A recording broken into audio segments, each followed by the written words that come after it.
Good morning, everyone, and good morning, Bonehead. It's Gary Ryan here for the Fed League Flash for Saturday, July 22nd. Yeah, we're almost through July, and that means something else is coming up that's pretty big. I know that's not sarcasm.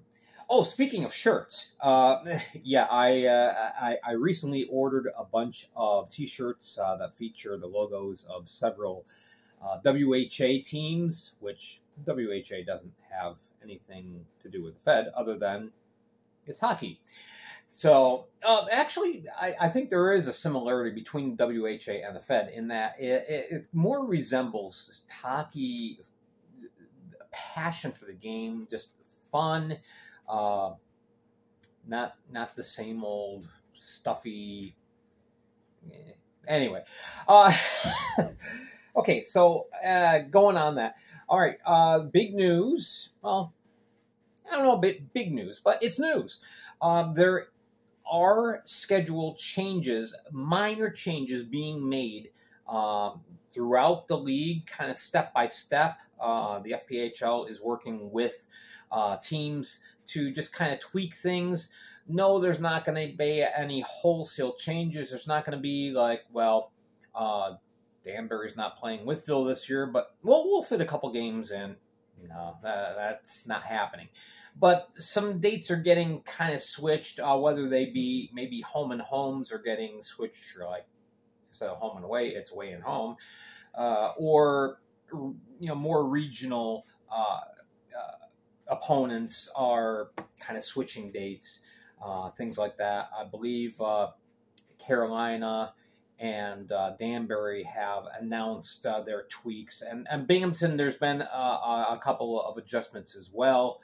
So keep a watch on your favorite team's webpage or on their Facebook page, and they'll be keeping you up to date as far as what changes there are to the schedule.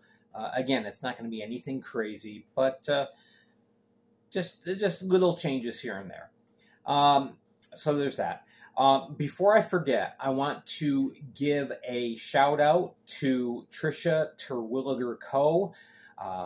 She's responsible for the photo that was taken of the Commissioner Cup there at the intro of the video. Just a shout out to her. All right, so there are signings still happening, obviously, as there will be right up to opening day and beyond. So Baton Rouge, the Zydeco, are getting their lineup filled out a little bit more, starting with the most experienced player, Michael Haskins, who was picked up in the expansion draft from Mississippi. He signs. The Blue Liner had 37 games with the Seawolves last year, putting up a goal and 9 assists. I'm sorry, a goal and 8 assists. Nice, solid addition to Baton Rouge. It seems like, starting with the expansion draft, Baton Rouge really wanted to focus on their defensive strength. And they're kind of filling their roster out around that. So Haskins is signed and ready to go for the Zydeco. Forward Ian Zaleski was signed. He just finished up his collegiate career at UMass Dartmouth, and the year before had a season with King's College, the Monarchs there. So modest totals there, like 6 points over the last 27 games played. Then we have Noah Hippolyte Smith. Quite the name. Not as fun to say as Yaroslav Yevdokimov, but you knew I had to get that in there. But that does kind of roll off the tongue. And Noah Hippolyte Smith. He played last year with the Western Ontario Super Hockey League, which is Senior A, and played for the Plattsville Lakers, putting up, he had a goal in 7 games played there. And the other forward they signed was Ryan Smiley. I wanted to say Riley Smiley, and that's just too weird. Ryan Smiley played in the Eastern Ontario Senior Hockey League, Senior A again. Split the year between the Glengarry Pipers and the Bytown Royals. So, yeah, a lot of Senior A players starting to kind of trickle in to the rosters in the Fed during the offseason here. Binghamton, they re-signed forward Andrew Logar, kind of a smaller guy, 5'9", but he plays with a big heart and plays with a big stick, too. 8 games played, 3 goals, 4 assists. So that's some pretty clutch player there, and that was right at the end of the year. So Logar is looking to play his first full season in the Fed this next year. Columbus, they signed a couple. They signed Spencer Krull, goaltender from Lawrence Tech University. That's D3, the ACHA. But Krull is no slouch by any means. He was the ACHA goalie of the year this last year. 21 games played, put up a 2.03 goals against average and a .929 save percentage. Looking at his full 4-year career at Lawrence Tech, he also had, I believe it was a sophomore year, he posted a .936 save percentage in a good handful of games. So, Krull looking to potentially earn a backup role to Braden Colgan. We'll see how things work out. Jake Cox is back. For those of you who are River Dragon fans, you'll remember that the Columbus native played a few games last year with the River Dragons. He also played 3 games in Delaware as well with the Thunder. But yeah, the hometown boy, he had 16 games played, put up 4 goals and an assist. And so he is looking to play a more prominent role with the River Dragons for this upcoming season. Kind of big news. It is and it isn't, and I don't want to downplay it, but at the same time, I think there was a lot more hype to this than might have been warranted. Harley White, goaltender for the Elmira River Sharks, was released, and this is not unexpected. First of all, the River Sharks look to be pretty sold on their tandem being Spencer Kozlowski and Danik Rodriguez. That appears to be the way they're going. Thomas Proudluck could still figure into things, but word is that he is most likely looking to earn a full-time role on an SPHL club. So whether he turns to Elmira or not remains to be seen. But as far as Harley White goes, he put up some decent numbers. And over 4 years in the Fed, he's 15, 16, and 5, a .433 goals against, and .889 save percentage. Word was, though, that he was looking to try and play hockey closer to home. He's from Lower Quebec, about halfway between Montreal and Sherbrooke. So that got me thinking, well, gee, I wonder if he's looking at maybe trying to hook up with an LNAH team.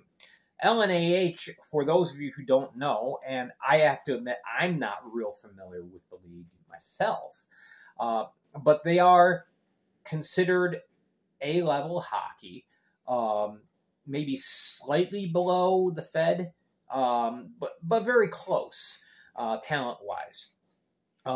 The problem the LNAH is having is money. Right now they're down to 6 teams. One team just dissolved a couple weeks ago. So while there's a lot of talent in the LNAH, it doesn't appear that there's as much money. Now, LNAH players get paid better than Fed players, but maybe that's part of the problem, which it sounds terrible saying that. But anyway, not sure what Harley's plans are specifically, but I mean, there's hockey everywhere in Canada, so he's not going to have a hard time finding work. So, next piece of news, the Wytheville Hoosiers, Wytheville Pro Hockey. Work continues to be done on the Apex Center. There was an interview done by a local news channel this just a couple days ago. and one of the arena personnel. I'm not sure if he was the manager of the facility or what, but anyway, he was interviewed on the telly, and it showed the work behind him being done. The floors getting laid in. Everything for the rink itself is getting laid in now, and seating, lots of seating. Now, keep in mind, when the team was announced, the facility only sat about 800 people. It was an agricultural center. Only sat about 800, but seating is getting set in. How much has not yet been determined. According to this person who was interviewed, seating is going to end up being somewhere between 3,000 to 4,000. They've got the room. They've got the space. If you've seen pictures online of the facility, it's a big building. And the rink only utilizes a fraction of that floor space. So they got plenty of room to add seating. So that's not an issue. The big little tidbit in this, though, was that according to this person who was interviewed, who works apparently very closely with Barry Soskin, the owner of the team, a name drop / uniform and color and logo reveal could happen as early as this next week. So keep a watch for that. If you haven't already, go to Facebook and like Wytheville Pro Hockey. Let's see what they come up with. We will see. The next big thing coming up, and it is coming up very soon, is summer camps, free agent camps. And the very first one is in Huntsville, Alabama, this next week, Friday through Sunday. Now, this is not, yes, the Huntsville Havoc are an SPHL team, but this is not an SPHL or even specifically a Huntsville event. There are going to be representatives from Fed teams, from SPHL teams, from ECHL teams, all there at what's being called the Huntsville Havoc Showcase Camp. So, that's the first camp going on, and we may see a flurry of signings the following week as a result of this camp.